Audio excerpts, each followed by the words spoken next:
Muito bom dia a você que está voltando aqui ao nosso canal. É sempre bom ter a sua visita aqui com a gente. Eu fico muito feliz de estar recebendo essa visita, que você esteja acompanhando o que tenho trazido aqui através desse canal. Eu espero que tenha trazido respostas, esteja trazendo algum tipo de edificação, algum tipo de informação para a sua vida, para o seu crescimento, para a sua família. O motivo desse vídeo de hoje é para trazer boas notícias, porque a gente tem sido bombardeado pela mídia o tempo todo, todo o tempo, só com más notícias, somente notícia ruim. Você liga a sua televisão, o tempo todo é morte, é desgraça, é todo tipo de problema, que a gente sabe que o nosso mundo tem muitos problemas, afinal de contas, o nosso mundo jaz no maligno. Então, enquanto estiver nas mãos dele, o que a gente pode esperar realmente são coisas ruins, são notícias ruins. Mas, mesmo assim, eu quero trazer notícias boas. No meio de toda essa crise, no meio de toda essa pandemia, no meio de todo esse isolamento, tem coisa boa também que tem aparecido. Uma delas que eu já citei aqui antes é que muita gente, mas muita gente mesmo, tem sido despertada de um sono profundo espiritual. Muita gente tem sido trazida a dobrar os joelhos, a buscar a presença de Deus, e eu posso testemunhar isso de causa própria. Eu mesmo andava meio afastado, meio distante, meio esfriado, meio sem ânimo, espiritualmente falando, para jejuar, para orar, para acordar cedo, para estudar a palavra. E toda essa turbilhão, todo esse furacão que nós estamos vivendo nesses últimos tempos, me chamou para outra realidade, para outro patamar de vida. E eu sou grato a Deus por isso. Não pelo problema, não pelo vírus, é lógico que não seria inconsequente a esse ponto. Mas sou grato pela oportunidade de estar vivendo no período em que nosso Senhor falou que seria separado o joio do trigo. E eu creio que é isso que está acontecendo agora. E eu oro a Deus para que eu seja encontrado na qualidade de trigo e não como joio. Mas o tempo que nós estamos vivendo, apesar de tantas notícias ruins, tem muita coisa boa à nossa volta, e se a gente abrir os olhos e olhar, a gente vai perceber quanta coisa boa tem ao nosso redor. Uma delas com relação à própria questão de saúde, a própria questão do vírus, da epidemia. O Brasil tem uma estatística tão baixa de ocorrência desse problema que está sendo motivo de assombro no mundo todo. Claro que o Brasil tem problemas, claro que o Brasil tem pessoas contaminadas, claro que o Brasil tem pessoas que vieram a óbito. Essa quantidade pequena não é de forma alguma devido à quarentena, devido ao isolamento social. Porque vários países fizeram isso. Os próprios Estados Unidos fizeram, a Itália depois de algum tempo também fez, a Espanha depois de algum tempo também fez, a Inglaterra fez, Canadá. Vários lugares do mundo fizeram essa quarentena, esse isolamento, e não tiveram o resultado que está acontecendo no Brasil. Mesmo que você compare as estatísticas com relação à quantidade de habitantes. Porque, lógico, se você comparar o Brasil com a Rússia, ou com a China, ou com a Índia, que tem infinitamente mais habitantes do que nós termos menos casos, seria até natural. Só que se você comparar a quantidade de casos por milhão, que fica equivalente à quantidade de habitantes, ainda assim, a quantidade, os números do Brasil estão muito lá embaixo. Logicamente, a gente atribui uma parte disso à atuação de Deus, já que nós oramos, nós jejuamos, nós confiamos nele, colocamos nas mãos dele que ele trouxesse a resposta a nós. Mas fora a atuação de Deus, que eu acho que é o principal, é o mais importante, é o que dá razão à nossa vida, à nossa existência, à nossa participação aqui neste mundo e até neste canal, fora a questão da influência, da interferência de Deus nesse assunto, tem outra coisa que eu fiquei sabendo que eu achei bem interessante. É um estudo que não é nem daqui, é um estudo feito na Austrália, que faz uma análise que pessoas que foram vacinadas com a vacina BCG têm vantagens na imunidade com relação a esse vírus. Quando pega sem grande gravidade. Ou muitas vezes não pega, ou muitas vezes pega e fica totalmente assintomático. Porque a vacina BCG teria algum tipo de influência no anticorpo que ela ativa no nosso sistema imunológico que nos protegeria desse vírus que é o que está causando todo esse transtorno no mundo. Ora só, o Brasil é um dos poucos países do mundo onde essa vacinação de BCG é obrigatória para as crianças. A minha filha, que tem 3 anos, tomou já a vacinação BCG. Eu tomei quando eu era pequeno. E quase todos nós brasileiros tomamos. Essa vacina não é obrigatória na Itália, não é obrigatória na Espanha, não é obrigatória no Japão, não é obrigatória nos Estados Unidos, mas no Brasil é. Então, se a gente tem que agradecer, e essa vacinação começou nos tempos do governo militar, não estou querendo dar mérito a eles simplesmente fizeram uma coisa que foi do projeto do Ministério da Saúde da época deles, só estou constatando um fato histórico, mas se nós devemos alguém agradecer, devemos agradecer que nós temos esse hábito, essa legislação no Brasil que faz com que nós sejamos vacinados na vacina BCG, e talvez isso esteja ajudando o povo brasileiro a não ser tão afetado por esse problema. Esse é um fator que é bem interessante. Agora, a realidade dos fatos é que a quantidade de casos, mesmo com a manipulação que nós sabemos que está sendo feita, pessoas que estão sendo afetadas por vários tipos de viroses, ou infecção bacteriana, ou até coisas que nem têm a ver com isso, tipo problema cardíaco, ou outro tipo de renal. Muita gente está saindo com diagnóstico dessa doença, mesmo sem passar nem perto de ser. Então, a manipulação de dados está sendo terrível. E mesmo com toda essa manipulação, o Brasil continua lá embaixo na quantidade de casos em relação aos outros países do mundo. Isso daí é uma coisa a se comemorar. Pode ser devido a Deus? Com certeza que pode ser devido a Deus. Pode ser devido a BCG? Pode ser. Pode ser devido ao clima do Brasil, que é mais quente? Pode ser. Motivos são vários. A gente não sabe exatamente qual é. O fato é que isso existe. O fato é que a estatística está provando isso. Isso é motivo de alegria para nós brasileiros, para comemorar e esperar poder sair dessa situação o mais rápido possível. Eu tenho consciência de uma coisa, que hoje ainda pela manhã eu estava vendo uma live de um pastor que eu recentemente conheci o trabalho dele, o pastor Tiago Brunet, que eu estou admirando muito, estou assistindo e estou gostando muito, estou sendo muito edificado pelo que eu tenho assistido no canal dele. Tiago Brunet. Brunet igual da Luísa Brunet, a ex-modelo. E estou gostando muito do que eu estou vendo lá. Estou sendo bastante edificado, muito edificado. E hoje pela manhã ele fez um comentário, essa live dele não foi de hoje de manhã, eu é que assisti hoje de manhã, tá? Mas ele fez um comentário nessa live muito interessante, comparando esses nossos tempos agora com os tempos de Noé. Até porque a própria palavra, lá em Mateus 24, Jesus disse que os últimos dias seriam como os dias de Noé, né? E eu já fiz esse paralelo algumas vezes, e ele também fez nessa live dele, mas por uma ótica que eu ainda não tinha olhado.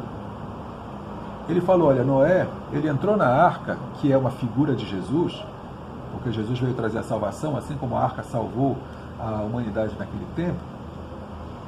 E Noé, quando entrou na arca com a sua família, quando terminou a quarentena de Noé, olha só o detalhe interessantíssimo. Choveu por 40 dias e 40 noites. Noé passou 40 dias naquela arca, como nós estamos passando quarentena. Não sei se vão ser exatamente 40 dias, está chegando próximo já disso, ou se vai ser uma duração um pouco diferente, mas é uma quarentena. A quarentena, oficialmente, rigorosamente falando, são 40 dias. E foi o tempo que Noé passou na arca com a família dele, foi o tempo que durou a chuva. Na verdade, Noé passou 100 e poucos dias, tá? Porque a chuva não baixou da noite para o dia. Parou de chover no 40º dia, mas passou ainda bastante tempo com a terra, com a água sobre a face da terra, e a água só foi baixar já com 100 e poucos dias depois que começou a chover. Se você olhar no Gênesis, vai ver isso, tá? Mas o período que Noé passou trancafiado, sem poder abrir a janela porque estava chovendo lá fora, foram 40 dias. Como nós estamos passando aqui essa quarentena, que talvez passe dos 40 dias, assim como passou para Noé, o tempo dos 40 dias. Mas quando terminou a quarentena, quando terminou o período de confinamento, onde foi que a arca de Noé parou? No alto do Monte Ararat. Esse monte fica atualmente na Síria, na geografia atual. Onde Noé estava antes de começar o dilúvio? Num vale, uma planície, uma terra plana. Ou seja, Noé saiu de um plano e terminou o período num plano bem superior. Ele foi daqui para cá. Isso deve querer dizer alguma coisa para nós. Nós podemos terminar esse período num plano mais alto. Espiritualmente falando, eu tenho certeza que vai ser. Porque nós estamos buscando a Deus, estamos entrando em intimidade com Ele, estamos voltando a ter relacionamento com Ele, e isso daí vai ser uma diferença brutal nas nossas vidas daqui para frente. Pela nossa vida com Deus mais intensa de hoje por diante.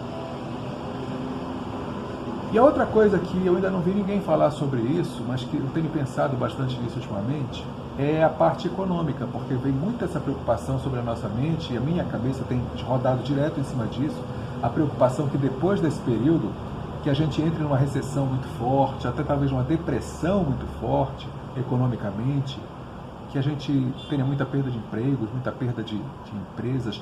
Já está acontecendo, tá? O Sebrae divulgou esses dias agora que mais de 600 micro e pequenas empresas já fecharam as portas, e com isso cerca de 6 milhões de pessoas perderam os empregos. Isso é terrível. Isso é terrível para o nosso país. Agora, se a gente for pensar por outro lado, por mais ruim que seja, a gente tem que ver uma coisa. O Brasil está nessa situação junto com todo o resto do mundo. O Brasil não está nisso sozinho. Essa situação que está hoje afligindo o Brasil também aflige os Estados Unidos, Inglaterra, França, Alemanha e por aí vai. Não vou sair citando o que é muito país. Mas isso é um problema geral, global. O único que parece que está querendo se dar bem nessa situação é justamente onde começou todo o problema, lá do outro lado do mundo. Mas a gente não sabe se realmente eles vão conseguir dar a volta por cima como eles parece que querem fazer. Mas, de qualquer forma, é uma crise, é uma situação que vai afetar globalmente, até porque o nosso mundo está hoje muito globalizado. Tudo que acontece num local reflete nos outros. Nós já passamos por crises antes. Em 2008, existia um problema lá nos Estados Unidos relacionado a crédito imobiliário que não foi cumprido por muitas pessoas, e os bancos tinham emprestado, não tiveram o retorno do capital investido. Isso afetou fortemente a economia americana e afetou muitas outras economias por causa da globalização. O Brasil naquela época não foi tão afetado. Eu acho que até em parte por uma coisa que a gente acha ruim no Brasil, eu particularmente acho ruim no Brasil, mas que nessa época nos protegeu um pouco. O que foi que nos protegeu? Que naquele tempo a economia do Brasil estava bem menos globalizada do que hoje. A participação do Brasil nas bolsas de valores, as grandes empresas, estava bem menos globalizado. O Brasil estava caminhando no sentido de se tornar socialista, e o governo com isso querendo estatizar muita coisa, e um país estatizado é menos globalizado, pelo menos nesse aspecto de economia global. E por causa da pouca participação no mercado, o Brasil não teve essa influência tão grande. E a outra coisa que eu acho que também protegeu, de certa forma, o Brasil foi o alto nível de informalidade. Muitas pessoas trabalham na informalidade. O camelô da sua rua, a cabeleireira, a manicure, o personal trainer e por aí vai. Muita gente no Brasil trabalha na informalidade. E na informalidade você tem menos riscos de mercado naquilo que influencia a economia mais tecnológica, né? Que tem mais que prestar contas das coisas, que tem que ter os relatórios, tem que ter os controles.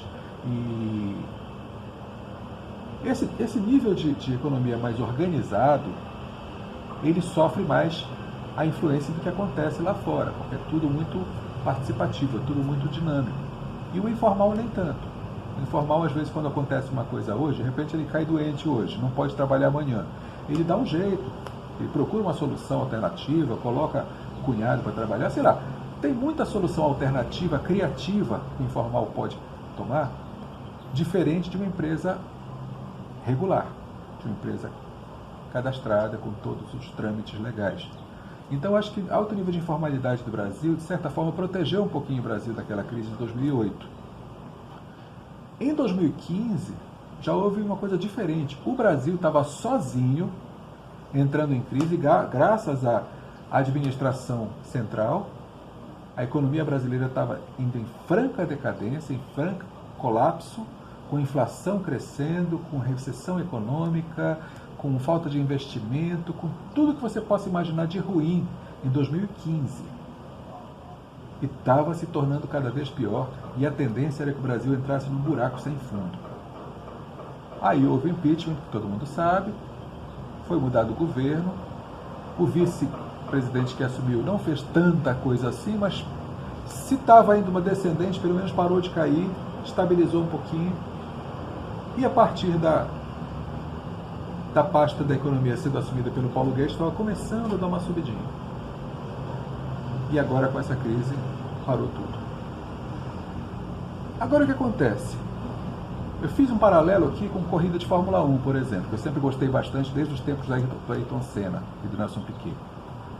Uma corrida de Fórmula 1, digamos que o Senna estivesse em primeiro lugar na corrida, disparado lá na frente, bem à frente de todos os outros corredores.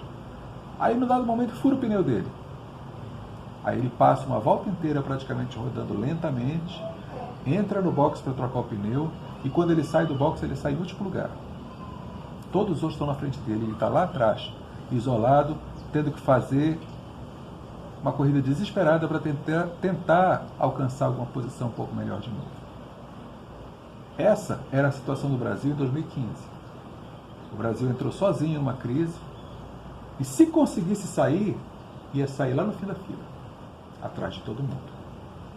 Hoje, o que está acontecendo é como aquele momento nas corridas de Fórmula 1, e que entra o safety car, e nesse momento do safety car, todo mundo aproveita para ir para o box ao mesmo tempo. Todos os carros vão para o box.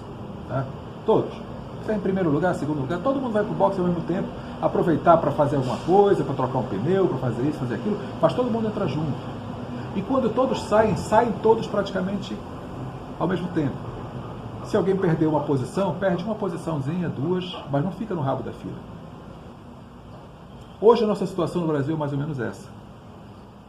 Nós vamos fazer um pit stop, estamos fazendo um pit stop, só que todo mundo parou no pit stop ao mesmo tempo. Nós estamos parados, mas Estados Unidos está parado, Suécia está parada, Holanda está parada, França está parada, e por aí vai. E na hora que esse box se liberar de novo para a gente voltar para a pista, praticamente todos vão sair. Talvez vão sair um pouquinho antes, vão sair um pouquinho depois, mas todos vão sair. E não vai ser aquela coisa de a gente ficar lá na rabeira da fila tão ruim. Talvez até fique mais à frente do que estávamos antes. É o que eu acredito. Então, por pior que seja, como afetou a todo o planeta, as soluções que surgirem vão servir para todos, inclusive para nós. O problema que surgiu para todos. Então, aquela diferença gritante, brutal, na realidade de um com relação ao outro, não vai ser tão sensível. E eu acredito que com isso nós vamos ter melhores chances de não afundar, de não naufragar de vez. Eu creio, eu acredito no nosso país, eu acredito no povo brasileiro, eu acredito no governo brasileiro e, principalmente, acima de todas as coisas, eu acredito em Deus. Eu acredito que é Deus que está no comando de tudo isso. Agora, independente da realidade não ser tão cruel, tão dura, quanto a imprensa tenta nos passar, mas eu e você precisamos estar aliançados com Deus. Porque se é um momento que Ele está separando o joio do trigo, não vamos arriscar sermos achados como joio. Não vamos correr o risco de que na hora da separação sermos considerados joio, porque o joio é lançado ao fogo, é jogado fora na fornalha, e o trigo vai para o beneficiamento, vai para servir, vai para ser útil às pessoas.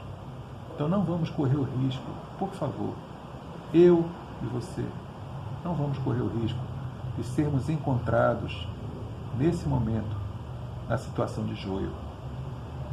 Vamos fazer tudo o que estiver ao nosso alcance para sermos trigo, para sermos úteis.